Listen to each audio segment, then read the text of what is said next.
Hello friends. So let's continue the chapter. तर कोणतं chapter करत होतो? चरक संहिता सूत्रस्थान 13वा अध्याय स्नेहनी अध्याय. तर पार्ट फर्स्टमध्ये आपण काय काय पाहिलो ते जस्ट क्विक रिव्हिजन करूया.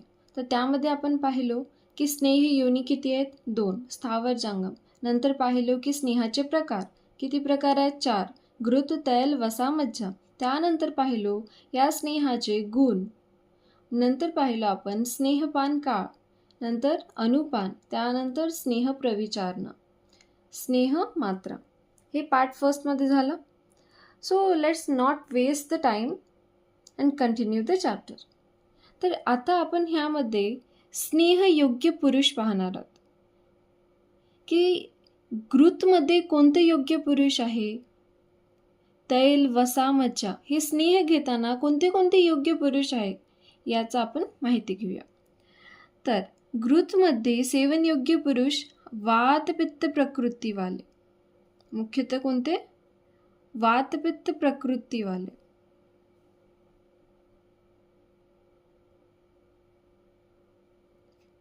चक्षुष्य कार्याकरिता घृत घेतलेत. क्षतक्षीण, वृद्ध असो बालक असो तो पण घेतात. दीर्घ आयुष्य कामे करण्यासाठी हे आपल्याला माहितीच आहे.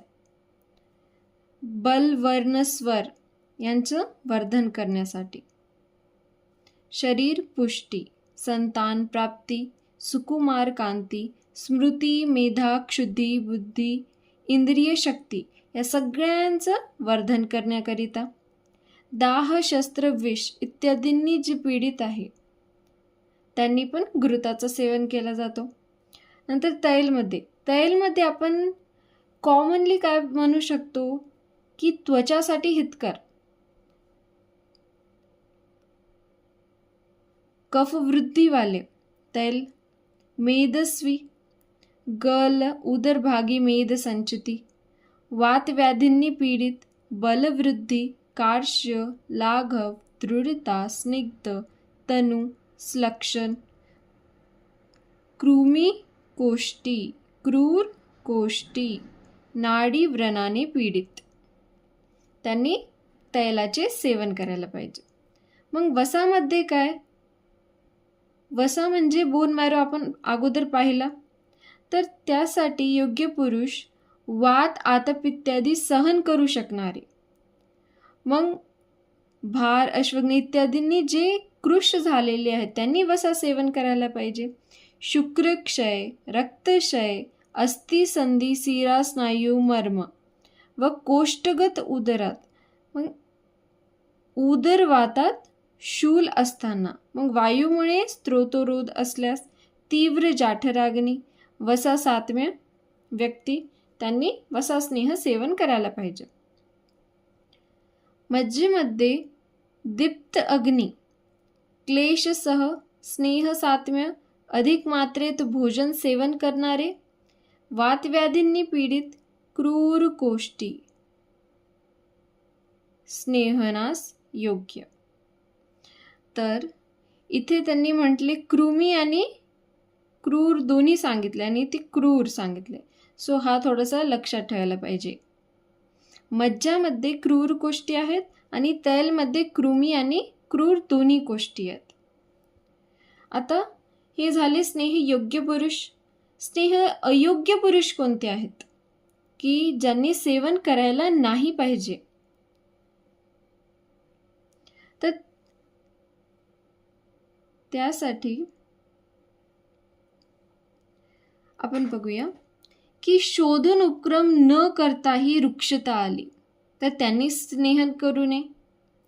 कफ, मेद इत्यादीची वृद्धी झाली तर त्यांनी सुद्धा स्नेहन करू नये. मुख, गुद मार्गामध्ये स्त्राव येत असल्यास, मग मंद अग्नी, तृष्णा, मूर्छा, तालू शुष्कता, भक्तद्वेष, छर्दी, उदर, आमदोष या व्याधींनी पीडित झाले तर त्यांनी स्नेहन करू नये. गर्भिणी, दुर्बल व्यक्ती, ग्लानीयुक्त, अधिक स्नेहपानाने मलिन चित्त, मद्यजनित, मदाने पीडित, नस्य बस्ती इत्यादी कर्म सुरू असताना स्नेहपान करू नये. तर स्नेहपान केव्हा नाही करायला पाहिजे हा इम्पॉर्टंट आहे.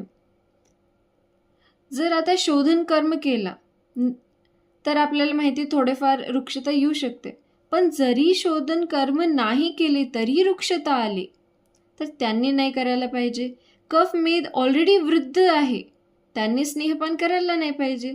मग गुद मुख या मार्गातून स्त्राव झाले होत आहे तर त्या व्यक्तींनी पण काय स्नेहपान करायला नाही पाहिजे.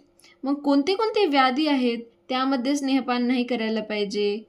अग्निमांद्य, तृष्णा, मूर्छा, तालुशुष्कता, भक्तद्वेष, छर्दी, उदर, आमदोष. यामध्ये तृष्णा एक व्याधी नाही आहे, बाकी सगळे व्याधी आहेत. ओके.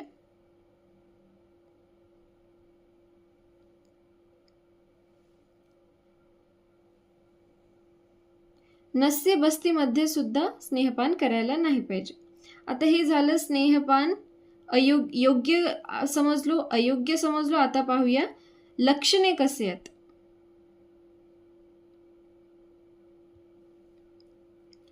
सम्यक स्निग्ध लक्षणे, अस्निग्ध लक्षणे आणि अतिस्निग्ध लक्षणे.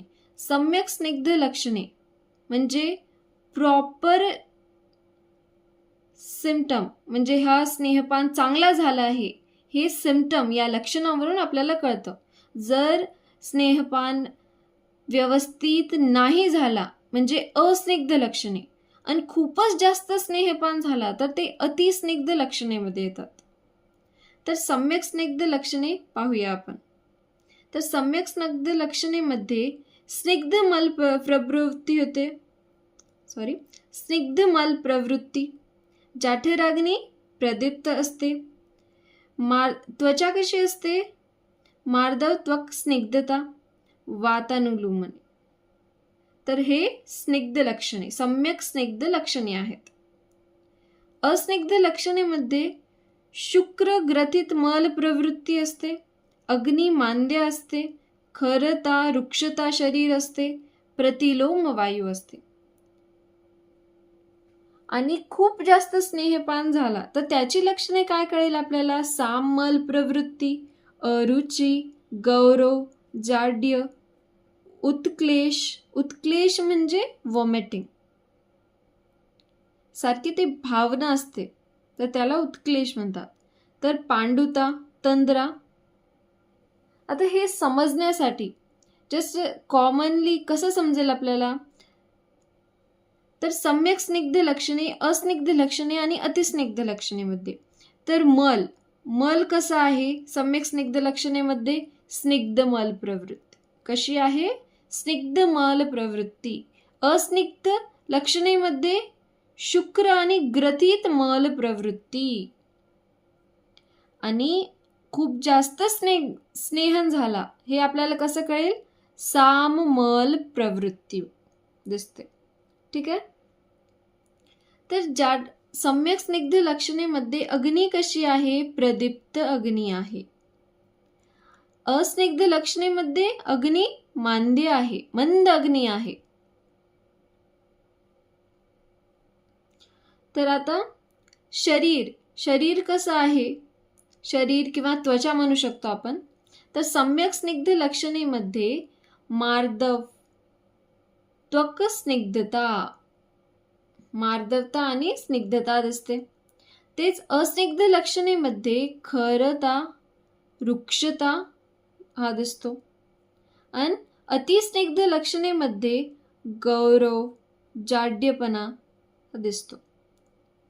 आणि वायू पाहूया आता. त्यानंतर चौथा कोणता आहे पॉइंट? वायू. तर सम्यक स्निग्ध लक्षणेमध्ये वायू, वातानुलोमन. अस्निग्ध लक्षणेमध्ये प्रतिलोम वायू. तर यानुसार मल कसा आहे, अग्नी कशी आहे, शरीर कसं आहे, वायू कसा आहे, यानुसार आपल्याला डिफरेन्शिएट करता येते. क्लिअरली कळते की स्नेहन कसा झालेला आहे. ठीक आहे. आता पुढे पाहूया की स्नेहन आपण करतो पण स्नेहनची मुख्यतः प्रोसेस कशी असते?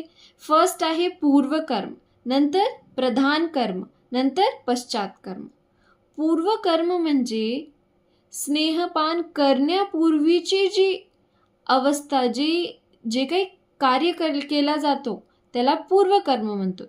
प्रधान कर्म म्हणजे स्नेहन करते वेळेसचे प्रोसेस. पश्चात कर्म म्हणजे स्नेहपान झाला त्यानंतर आपल्याला काय काय कार्य केले पाहिजे तर त्याची माहिती पश्चात कर्मामध्ये येते. तर चला आता आपण पूर्वकर्म पाहूया. स्नेहपान पूर्वकर्म. स्नेहपान करण्यापूर्वी अगोदरच्या दिवशी म्हणजे उद्या आपण स्नेहपान करणार आहोत तर त्याच्या अगोदरच्या दिवशी आपल्याला काय काय करायला पाहिजे?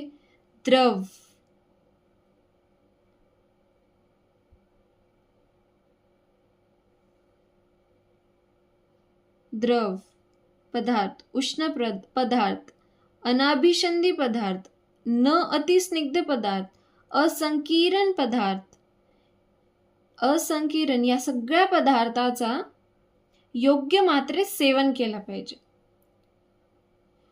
आता उद्या स्नेहपान करायचं आपल्याला तर त्या अगोदरच्या दिवशी आपण द्रव अन्न खाल्ले पाहिजे, उष्ण अन्न खाल्ले पाहिजे, अनअभिसंधी अन्न खाल्ले पाहिजे, स्निग्ध अन्न पण न अतिस्निग्ध असे खाल्ले पाहिजे, असंकीर्ण अन्न म्हणजे विरुद्ध अन्न नसलेला तसं सेवन केला पाहिजे. तर हे आपल्याला असे खायला पाहिजे पूर्वकर्मामध्ये. तर त्यामध्ये पूर्वकर्मामध्ये म्हणजे आता स्नेहपान करायचं तर तो स्नेहन संशमन स्नेहन आहे का संशोधन स्नेह आहे त्यानुसार आपल्याला स्नेहपान केलं पाहिजे. म्हणजे स्नेहपान कसे करतात? जर संशमन करायचं आहे तर भोजनाच्या वेळी स्नेहपान केला जातो किंवा ज्यावेळी आपल्याला भूक लागते त्यावेळेस स्नेहपान केला जातो. जर शोधनासाठी स्नेहपान करायचं आहे तर त्या रात्री घेतलेले जे अन्न आहे ते व्यवस्थितपणे पचन झाले तर सकाळी आपल्याला काय स्नेहपान केलं पाहिजे. हे झाले पूर्वकर्ममध्ये स्नेहपान करण्यापूर्वी काय काय केले पाहिजे. आता नंतर आपण पाहूया स्नेहपान पश्चात कर्म. स्नेहपानानंतर काय काय केले पाहिजे, काय न केले पाहिजे. तर स्नेहपानानंतर स्नानासाठी किंवा पिण्यासाठी उष्णोदकाचा वापर केला जातो. मग नंतर ब्रह्मचर्य पालन केली जाते. रात्री व्यवस्थित झोप घेतली पाहिजे आणि वेग धारण नाही केले पाहिजे. कोणते मल मूत्र अपान उद्गार या सगळ्यांचे वेग धारण नाही केली पाहिजे. नंतर स्नेहपानानंतर पश्चात कर्मामध्ये काय काय त्याग करायला पाहिजे ते सांगतात. त्यामध्ये व्यायाम, उच्च भाषण, क्रोध, अधिक क्रोध होणे, शोक अवस्था, मग शीत पदार्थ सेवन, आतप सेवन, वायू सेवन. आतप सेवन म्हणजे उन्हाचे सेवन. ठीक आहे, जास्त वेळ उन्हात बसू नये त्याला आतप सेवन म्हणतात. ठीक आहे, हे झालं स्नेहपान पश्चात कर्म. आता आपण पाहूया कोष्ठ परीक्षा. कोष्ठ परीक्षा कशी केली जाते?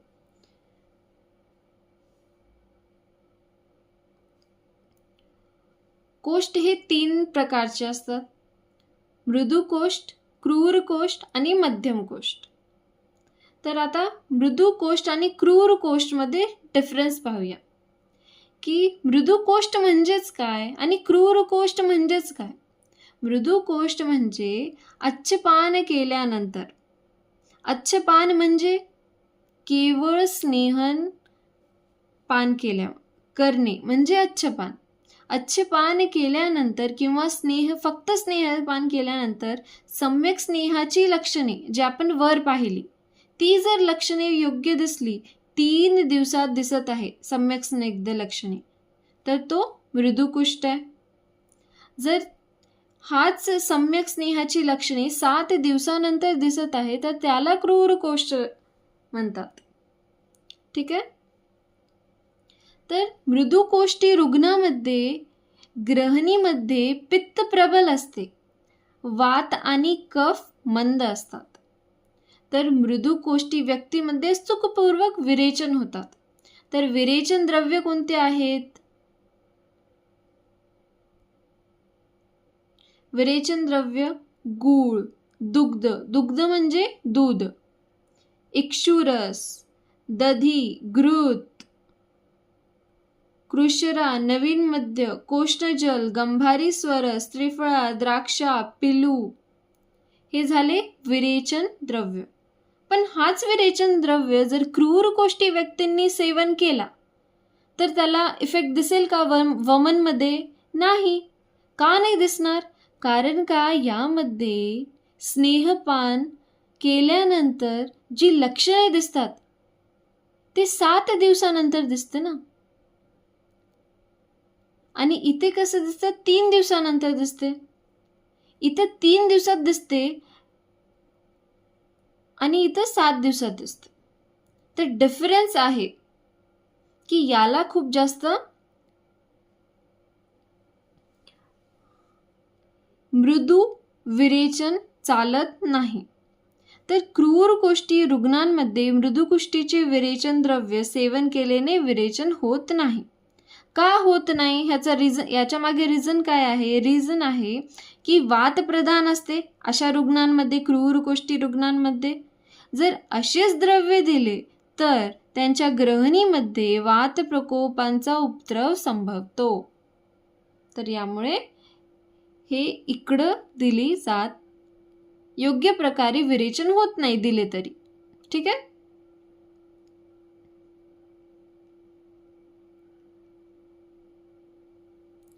आता आपण पाहूया मोस्ट इम्पॉर्टंट पॉइंट म्हणजे स्नेह व्यापत. स्नेह म्हणजे माहिती आपल्याला, स्नेह, घृत, तेल, वसा, मज्जा हे सगळे स्नेहद्रव्य आहे, माहिती आहे आपल्याला. तर हे स्नेह व्यापद म्हणजे काय? व्यापद म्हणजे उपद्रव.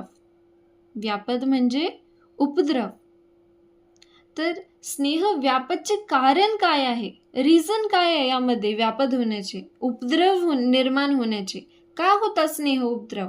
का होतात स्नेहामध्ये स्नेहपान केल्यानंतर व्याधी? कारण का स्नेह विधिमतपणे स्नेहन हे आपण सेवन नाही केले, विधीनुसार स्नेहन नाही केले सेवन, त्यामुळे उपद्रव दिसते आपल्याला. योग्य द्रव्य नसले, योग्य मात्रेमध्ये नाही घेतलो, योग्य समय टाईममध्ये नाही घेतलो, तर त्यामुळे उपद्रव निर्माण होतात. व्यवस्थितपणे पूर्वकर्म पश्चात कर्म न केले, त्यामुळे उपद्रव निर्माण होतात. अनेक काळापर्यंत स्नेहकाळ सुरू ठेवल्यामुळे पण स्नेह उपद्रव होतात. तर आपण बघितलो स्नेह व्यापदमुळे कारणे काय आहे. जर हे कारणे आपल्याला कळाले आणि स्नेह व्यापद दिसलाय एखाद्या व्यक्तीला, तर त्याची लक्षणे कशी असेल हे आपण आता सेकंड पॉइंटमध्ये पाहूया. तर ज्या व्यक्तीमध्ये जठराग्नी बलवान आहे तर त्यांच्या ग्रहणीमध्ये पित्त अधिक्य असते. 2 आहेत की ज्या व्यक्तीचे जठराग्नी एक बलवान आहे आणि ग्रहणीमध्ये पित्त अधिक्य आहे, हे दोन्ही आहेत, तर त्या व्यक्तीमध्ये स्नेहपान जर केला तर अग्नी आणखी काय करतो? अग्नीचे बल आणखी वाढून जातो. तर अग्नीचे बल अधिक वाढल्यामुळे तो स्नेहाला भस्म करून टाकतो. आता एक हवन आहे, हवनमध्ये आपण घृत टाकलो तर तो काय करते? असं आग आणखी वाढत जाते है ना. तर हे सेम आहे, तर यामध्ये सेम होतं. तर नंतर आपल्याला काय लक्षणे दिसतात की ओज धातू क्षीण होतो, तृष्णा लागते, अधिक शरीरात दाह निर्माण होतो. तर या रिलेटेड एक एक्झाम्पल दिले त्यांनी संहितामध्ये की विषारी साप एखाद्या बंदिस्त कक्षात ठेवलो तर ते स्वतःचे विषाग्नीत दग्ध होतो. तर सेम प्रोसेस इथं होतं. ठीक आहे. स्नेह व्यापद मध्ये सेम लक्षणे इथे दिसते या एक्झाम्पलमुळे. तर इथे आपल्याला असं लक्षात ठेवायला पाहिजे की याची तुलना, स्नेह व्यापदची तुलना आशी सर्पाच्या तुलनेने केलेली आहे. आशी सर्प विषारी सर्पाच्या तुलनेने त्यांनी स्नेह व्यापदची तुलना केलेली आहे. ठीक आहे. आता स्नेह व्यापदची चिकित्सा काय? आता आपल्याला स्नेहामुळे उपद्रव दिसले तर त्याची चिकित्सा काय केली पाहिजे? जर स्नेहपानामुळे अजीर्ण आणि तृष्णा उत्पन्न झाले, जे आपण इथे पाहिलं, तर त्यामुळे तात्काळ लगेच काय वमन दिले पाहिजे. जर वमनने पण तो कमी नाही झाला तर नंतर वृक्ष अन्नपान दिले जाते, मग नंतर शीत जलपान केले जाते आणि पुन्हा वमन दिले जाते. हे प्रोसेस खूप इम्पॉर्टंट आहे की काय करायला पाहिजे स्नेह व्यापदमध्ये, ट्रीटमेंट काय आहे की पहिले वमन दिले जाते, त्यांनी जरी बरे नाही वाटले तर परत वृक्ष अन्नपान दिले जाते, मग शीतल जल प्राशन केले जाते व पुन्हा वमन दिले जाते. तर स्नेह व्यापदांची चिकित्सा प्रामुख्याने कशानुसार केली जाते? रुग्णाच्या शरीरानुसार, व्याधीनुसार, त्या रुग्णाच्या बलानुसार त्याची चिकित्सा केली जाते. हा इम्पॉर्टंट पॉइंट आहे. कशानुसार केली जाते?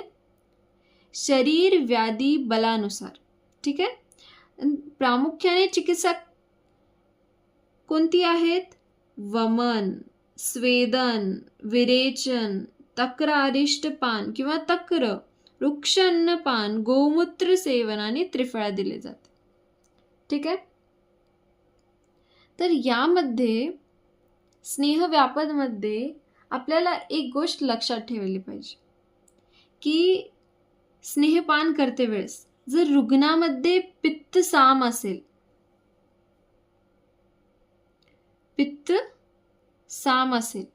तर त्यावेळेस केवळ घृत स्नेहनार्थ वापर करायला नाही पाहिजे.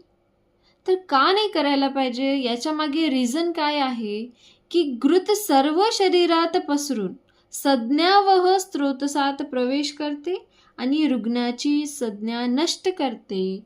त्यामुळे रुग्णामध्ये पित्तसाम असेल तर फक्त केवळ घृत सेवन म्हणजे अच्छपान केला नाही पाहिजे.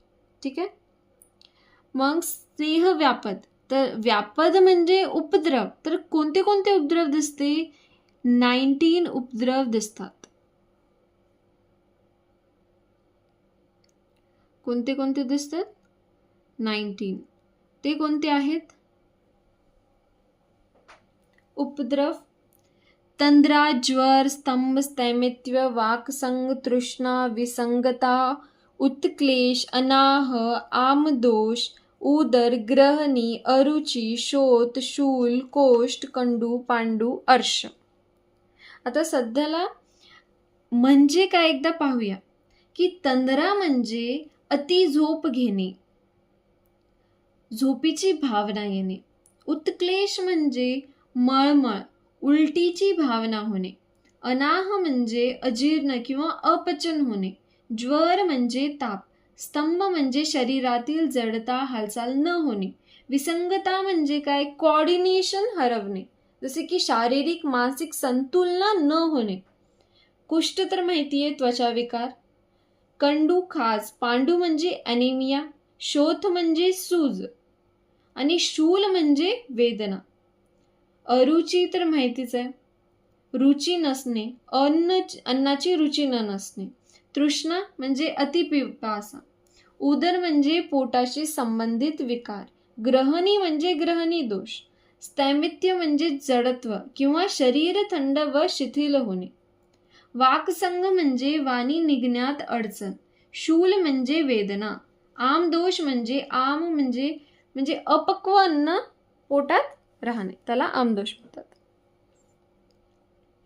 तर एवढे उपद्रव आपण कसे पाठ करणार? तर सिंपल ट्रिक आहे. तर आपण काय करणार इथे, एक हेड, पोटाचं आणि त्वचा, ह्याच्या त्वचा, हात असं पकडूया. ठीक आहे. तर हेडमध्ये काय काय असं, हेडमध्ये काय ते आईज, माउथ, नोज आणि नेक पण रिजन इथे पकडूया. ठीक आहे. तर यामध्ये उपद्रव काय दिसेल? तंद्रा डोक्यामध्ये असते. त्यामुळे जर डोकं व्यवस्थित नाही, असं चक्कर येते, स्टार्टिंग इथूनच तर होते ना. मग नंतर ज्वर मी इथं वरती का पकडले? कारण काय, कोणाला ज्वर झाला तर आपण डोक्यावर हात ठेवून असं पाहतो ना, ज्वर झाला का नाही मोस्टली, तर त्यामुळे इथं पाहिले. मग तंद्रा, ज्वर, स्तंभ, स्थैमित्व याचं मी मीनिंग अगोदर सांगितलेलं आहे, आता परत टाइम वेस्ट नाही करणार. मग वाकसंग, तृष्णा, विसंगता, उत्क्लेश हे झालं हेडमध्ये. तंद्रा डोक्यात होते, ज्वरमध्ये आपण पाहतो. मग स्तंभ, स्थैमित्व, वाकसंग माउथमध्ये होतो, तृष्णा, मग विसंगता हा पण हेडमध्ये होतो. मग उत्क्लेश म्हणजे काय? मळमळ वाटणं. ठीक आहे, हे सांगितलेलं आहे ऑलरेडी. तर आता नंतर पाहूया आपण, हे झालं हेड रिजनमध्ये. आता आपण पाहूया पोटाच्या ठिकाणी, सेंटर बॉडी पार्ट. तर त्यामध्ये अनाह, पोटामध्ये अनाह दिसतो. अरुची निर्माण तिथूनच होते ना, म्हणजे पोटात जर पूर्ण फुल आहे तर असं काही खाण्याची इच्छा नाही होत, म्हणून मी तिथे पकडले. ठीक आहे. मग आमदोष, उदर ग्रहणी हे पोटाच्या रिलेटेडच आहे. सो इथं नेक्स्ट हातमध्ये आता आपण पाहिलो की काही झालं, उपद्रव म्हणले की शोथ आणि शूल कळतो. हे हातामध्ये असं मुख्यतः आपण नॉर्मली आपण असं पाहतो, म्हणून कुष्ठकंडू, त्वचाविकार, त्वचा म्हणजे हातामध्ये असं पाहिलो. मग पांडू नेल्स येलो कलरचे झाले, असं सिम्पटम्स पाहतो. तर त्यानुसार इथं हातावर अर्श एक सेपरेट पॉइंट आहे, ते खाली कुद रिजनमध्ये होते. अर्श म्हणजे पाईल्स. सो अशा प्रकारे आपण सिम्पलमध्ये उपद्रव पाठ केलो. हेड रिजन एक आठवण ठेवायचं, पोट आठवण ठेवायचं आणि हाताला थोडंसं. हाताचं तर खूप सिम्पल आहे, पोटाचं पण सिम्पल आहे. हेड रिजनमध्ये थोडंसं 2-3 पॉईंट कन्फ्यूज होऊ शकते, बाकीचे सोपं आहेत. आता शेवटचा लास्ट पॉइंट, स्नेह निषेध म्हणजे कोणत्या रुग्णामध्ये स्नेहपान नाहीच करायला पाहिजे. एक आहे कुष्ठ, शोथ आणि प्रमेहमध्ये. ठीक आहे. तर याचे एक्झाम्पल त्यांनी सांगितले संहितामध्ये. हे झाल्यानंतर एक्झाम्पल सांगितलं त्यांनी की ज्या प्रकारे जलामध्ये वस्त्र टाकल्यास ते व्यवस्थित भिजल्यानंतर उरलेले जल काय करते? सोडून टाकते. त्याच प्रकारे शरीरामध्ये व्यवस्थित स्नेहपान झाले तर उरलेले स्नेह कुठून जाणार आहे? मलाद्वारे बाहेर जाणार आहे. आता एक टब आहे, त्याच्यामध्ये आपण वस्त्र टाकलो, पाणी टाकलो. ठीक आहे. तर वस्त्र जेवढं ॲब्झॉर्ब करू शकते पाणी तेवढंच ॲब्झॉर्ब करणार आहे, आणि राहिलेलं जसं आहे ऑलरेडी तसंच पाणी आपल्याला दिसते वरती. ठीक आहे. तर त्याच प्रकारे आपली बॉडी जेवढं स्नेहपान ॲब्झॉर्ब करू शकते ते व्यवस्थित स्नेह करून टाकते ॲब्झॉर्ब, आणि राहिलेले मलाद्वारे बाहेर काढून टाकते. ठीक आहे. तर याचं सेकंड एक्झाम्पलमध्ये, ज्या प्रकारे मातीची मोठी ढिगारमध्ये जर एकदम पाणी आपण टाकलं तर ते न भिजता वाहून जाते. मोठा ढीग आहे, तिथून आपण पाणी टाकलं एकदम असं अचानकच पाणी जल टाकलं तर ते न भिजता असंच वाहून जाते ना, खाली वाहून जाते. तर त्याचप्रमाणे अधिक मात्रेमध्ये व शीघ्रतेने दिलेले स्नेह हे पचत नाही, तर शरीर अवयवांना स्निग्धता न करता मलाद्वारे डायरेक्ट जातो. तर हे रिझन दिलेलं आहे की एक्झाम्पल दिलेले आहेत की कसा कसा स्नेह असतो, स्नेहपान केल्यानंतर काय होते. आता नंतर पाहूया आपण लास्ट छोटासा पॉइंट आहे, लवणयुक्त स्नेह प्रयोग. स्नेहद्रव्यासह लवणद्रव्य मिसळून स्नेहद्रव्यांसोबत लवणद्रव्य मिसळून स्नेहपान केला तर हा बाकी स्नेहांच्या तुलनेने हे लवकर होते. तर कारण काय आहे हे लवकर होण्याचं? रिझन आहे की हा लवण अभिसंधी, स्निग्ध, उष्ण, व्यवहारी गुणाचे आहे आणि त्यामुळे शरीरात त्यासह स्नेहद्रव्य चटकन पसरली जाते, म्हणून हा लवणयुक्त स्नेहपान पण प्रयोग केला जातो. तर अशा प्रकारे आपला चॅप्टर संपलेला आहे. So thank you.